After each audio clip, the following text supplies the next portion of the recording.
Don't turn off our lights. That's what Texas is saying about the federal mandate to phase out incandescent light bulbs by 2012 in favor of more energy-efficient bulbs. State Representative George Lavender is the man behind that legislation, and he joins us this morning to talk about it. Nice to see you this morning. Good to see you. Why did you decide to put forth this legislation? Well, I'm a freshman legislator. This is my first term, and when we went down to Austin to orientation, they put us in a hotel, and it had compact fluorescent light bulbs in it. And every morning when I was getting ready, I'd turn the light on, and I wasn't sure if it was on or if it wasn't. And so I realized we were not going to have a choice pretty soon, and so I introduced this legislation basically to give Texans a choice of what kind of light bulb they wanted.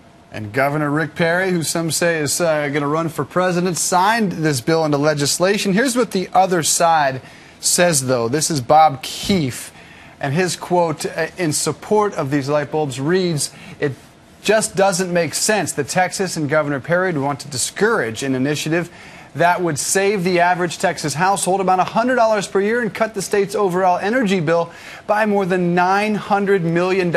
Is that true? And if so, what's the problem?" Well, I don't think the facts bear out that we would save that kind of money. If you look at the studies, they show that CFL hype is way overblown.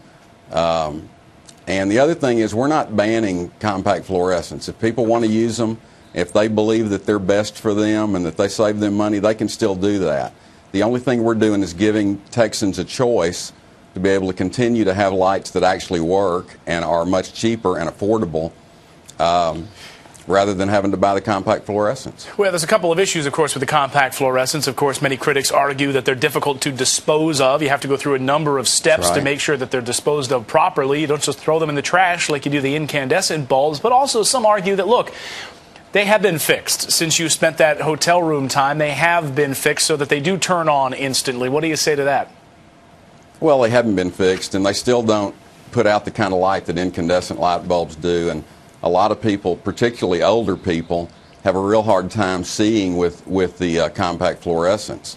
And the other thing is that the cost is still prohibitive. I mean, you're going from a 50-cent light bulb to a $5 light bulb. Right. Sure. They're made in China, and they have mercury in them, which is very difficult to dispose of. I just think overall we still need the choice. Where are the incandescent bulbs made?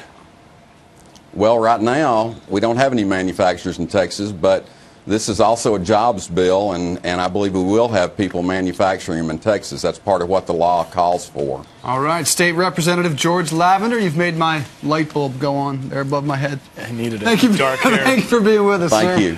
Thank you very much. That's an idea. Two Muslim